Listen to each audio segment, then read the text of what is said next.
ஐயனார் துணை சிறையில் டுடே எபிசோடில் நம்ம நிலா இருந்துட்டு சோழன் கிட்ட ஒரு வழியாக எல்லாருமே போகலாம் அப்படின்னு சொல்லிட்டு சம்மதத்தை வாங்கிக்கிறாங்க. அதுக்கடுத்துதா நீங்களே போயிட்டு அவங்க எல்லாருக்கிட்டையும் பேசுங்க, அவங்கெல்லாம் வந்தால் ஜாலியாக இருக்குங்க, அவங்க மட்டும் என்ன எங்கேயாச்சும் போகிறாங்களா, நம்ம எங்கேயாவது கூட்டிகிட்டு போனால் தானே அப்படின்ற மாதிரி நிலா வந்து சொன்னதுனால சோழனும் ஒரு வழியாக சரி எல்லாரும் கிளம்புங்க, எங்கடா கிளம்ப சொல்கிற அப்படின்னு சொல்லிட்டு கேட்கவும் எல்லாரும் குடும்பமாக சேர்ந்து என்னோட அனிமுனை போய் கொண்டாடிட்டு வரலாம் அப்படின்ற மாதிரியும் சொல்லிடுறாங்க. டேய் லூஸு மாதிரி பேசிகிட்டு இருக்காத, நாங்கள் யாரும் வரல, நீ கிளம்பி போ அப்படின்ற மாதிரியே சொல்லிடுறாங்க. அண்ணன் நான் தானே சொல்கிறேன், போய் ட்ரெஸ் எல்லாம் பேக் பண்ணுங்கள், உண்மையாக தான் சொல்கிறேன், எனக்கு நீங்கள் வர்றதில் எந்த கஷ்டமும் இல்லை, நீங்கள் மட்டும் எங்கேயாவது போக போகிறீங்களா இல்லையா, என்ன ஹனிமூனுக்கு மட்டும் வேண்டான்னு நினச்சேன், ஆனால் என்ன பண்ணுறது, நிலா ஆசைப்பட்டாச்சு, எனக்கும் உங்களை கூட்டிகிட்டு போகிறதுல மனப்பூர்வமாக விருப்பனை அப்படின்னு சொல்லிட்டு சோழன் வந்து சொல்லிடுறாங்க. அதுக்கு அடுத்ததாக வந்து பார்த்தீங்கன்னா இவ்வளோ தூரம் கன்வின்ஸ் பண்ணதுனால எல்லாருமே போயிட்டு ட்ரெஸ்ஸை வந்து பேக் பண்ண சொல்கிறாங்க. நான் போயிட்டு காற்றடிச்சிட்டு பெட்ரோல் போட்டு நான் வரேன் அப்படின்னு சொல்லிட்டு சோழன் வந்து சொல்லிட்டு அங்கேருந்து கிளம்புறாங்க.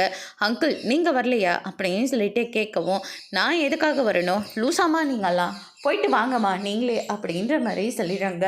அதுக்கடுத்துதான் சோழன் இருந்துட்டு நான் தானே சொல்கிறேன், போயிட்டு ரெடி ஆகிட்டு வாங்க போங்க அப்படின்ற மாதிரி சொல்லிடுறாங்க.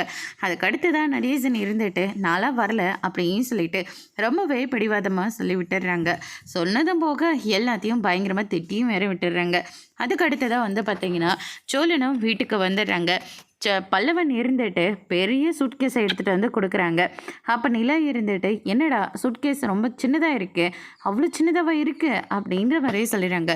தலைமையிலே ஒரு கொட்டுறாங்க.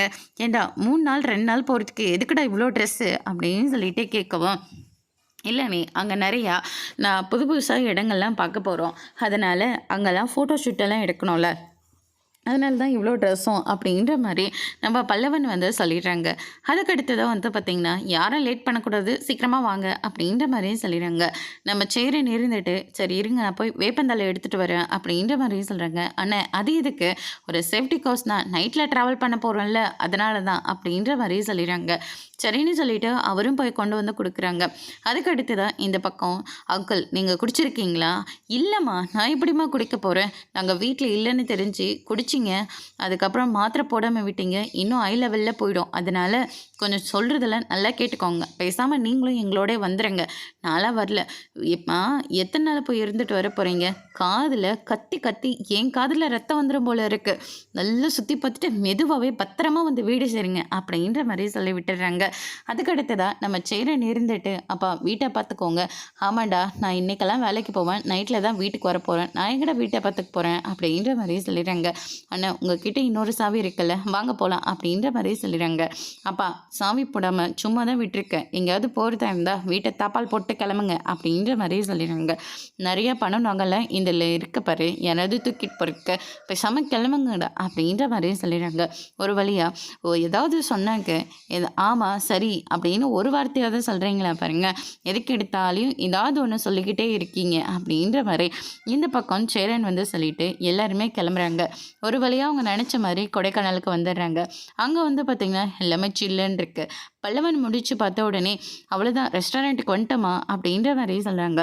இப்போ தாண்டா மலையை ஏற ஆரம்பிச்சிருக்கோம், நானே இப்போ தானே தூங்கினேன், நான் தூங்கி எழுதுறதுக்குள்ளே நீங்கள் மலையேறி முடிச்சிருக்கலாம்ல, ஆமாண்டா நான் லெவலில் தானே போயிட்டுருக்கேன், சரன்னு போய் மேலே நிற்கிறதுக்கு பேசாமல் இருடு அப்படின்ற மாதிரி சொல்லிடுறாங்க. சோழன் என்னாச்சு உங்களுக்கு, ஏன் இப்படி எல்லாருக்கிட்டையும் எரிஞ்செறிஞ்சு விழுந்துட்டுருக்கீங்க அப்படின்ற மாதிரியே சொல்லிடுறாங்க. அனி ஏதாவது பாட்டு போடுங்க, இல்லாட்டி இவங்க வாமிட் பற்றி பேசி பேசி எனக்கு வாமிட் வர வச்சுருவாங்க அப்படின்ற மாதிரியும் சொல்லிடுறாங்க. சரிடா அப்படின்னு சொல்லிட்டு பாட்டை போடுறாங்க. அண்ணன் அங்கே பாருங்கள் முன்னாடி, ஏண்டா வாந்தி வருதா அப்படின்னு சொல்லிட்டு கேட்கும். அதெல்லாம் ஒன்றும் இல்லைன்னு, அங்கே பாருங்கள் வியூஸ் எல்லாம் சூப்பராக இருக்குது, ஃபோட்டோஸ் எல்லாம் எடுத்துக்கிட்டால் அவ்வளோ நல்லா இருக்கும் அப்படின்ற மாதிரியே சொல்லிடுறாங்க. அதுக்கு அடுத்து தான் வந்து பார்த்திங்கன்னா சரின்னு சொல்லிட்டு ஓரமாக காரை நிப்பாட்டுறாங்க. ஃபோட்டோஸ் எல்லாம் எல்லாருமே அழகழகாக எடுத்துக்கிறாங்க. சோழன் மட்டும் வராமல் கார்கிட்டே நின்றுட்டுருக்காங்க. பல்லவன் இருந்துட்டு அண்ணன் வாங்க அண்ணி வாங்கன்னு சொல்லி கூப்பிட்டுட்டே இருக்காரு. ஆனால் சோழன் வந்து எதுவுமே கண்டுக்காமல் அமைதியாக உட்காந்துக்கிட்டு இருக்காங்க. அப்போ வந்து நிலா இருந்துட்டு, சோழன் என்னாச்சு ரொம்ப டயர்டாக இருக்கா, வேணா பாண்டியை ஓட்ட சொல்லலாமா அப்படின்னு சொல்லிட்டு கேட்டுக்கிட்டு இருக்காங்க. அதெல்லாம் ஒன்றும் இல்லைண்ணா, வா போகலாம் அப்படின்னு சொல்லிட்டு, இங்கே பிரெட் ஆம்லேட் நல்லா இருக்குன்னு சொன்னாங்க, அதே சாப்பிட்டு போகலாம் அப்படின்ற மாதிரி சொல்லிடுறாங்க. சரின்னு சொல்லிட்டு ஃபோட்டோ ஷூட் எடுக்கிற போது நிலா கூட ரொம்பவே அழகழகாக ஃபோட்டோஸ் எல்லாம் சோழன் வந்து எடுத்துக்கிறாங்க. நிலாவை தூக்குற மாதிரிலாம் கூட எடுத்துக்கிறாங்க. நிலா ரொம்பவே பயந்து போயிடுறாங்க. அதுக்கு அடுத்து தான் வந்து பார்த்தீங்கன்னா, சரின்னு சொல்லிட்டு இந்த ஃபோட்டோஸ் எல்லாம் எனக்கு அனுப்பி விடுறா, நான் என் மாமனாருக்கு அனுப்பி இதெல்லாம் வெறுப்பேற்றணும் அப்படின்னு சொல்லிட்டு சோழன் வந்து சொல்லிடுறாங்க. எல்லாருக்கும் பிரெட் ஆம்லேட் வந்து சொல்லிடுறாங்க. எல்லாருமே சாப்பிட்டுட்டு இருக்காங்க. சோழன் மட்டும் சாப்பிடாம இருக்காங்க. நிலா வந்து ஊட்டி விடுறாங்க. சோழன் ரொம்பவே சந்தோஷமாக வந்து சாப்பிட்றாங்க. அதுக்கு அடுத்ததாக வந்து பார்த்தீங்கன்னா, சரி இங்கே நின்றுட்டு இருந்தா எப்படி அப்படின்ற மாதிரியும் சொல்லிக்கிட்டு இருக்காங்க. நிலா குளிருதுன்னு சொன்ன உடனே அவர் வச்சிட்டு இருந்த ஷொட்டரை எடுத்துகிட்டு வந்து இந்தா நிலா அப்படின்னு சொல்லிட்டு போத்தி விடுறாங்க. அதுக்கு அடுத்ததாக வந்து பார்த்தீங்கன்னா, இந்த சைடு நம்ம நிலா இருந்துட்டு சாப்பிட்டு முடிச்சோன்னே எல்லாரும் கிளம்பிட்டு இருக்காங்க. சோழன் மட்டும் கிளம்பாமல் இருக்காரு. என்னாச்சு சோழன், வாங்க போகலாம் அப்படின்னு சொல்லிட்டு கூப்பிட்றாங்க. சோழன் வந்து எதுவுமே பேசாமல் அமைதியாக இருக்காங்க. நிலா இருந்துட்டு, என்னாச்சு சோழன், உங்களுக்கு ஃபோட்டோஸ் எடுத்துக்கலாமா, வாங்க எடுத்துக்கலாம். அதெல்லாம் ஒன்றும் இல்லை நிலா, வா போகலாம் அப்படின்னு சொல்லிட்டு எல்லாரும் ரொம்பவே சந்தோஷமாக கிளம்பி போகிறாங்க. அதோடு இன்னைக்கான எபிசோட் முடிச்சிருக்காங்க. இனி ஐயனார் துணை சீரியலில் அடுத்தடுத்து என்னெல்லாம் நடக்க போகுதுன்றதை வெயிட் பண்ணி பார்க்கலாம். தேங்க்யூ.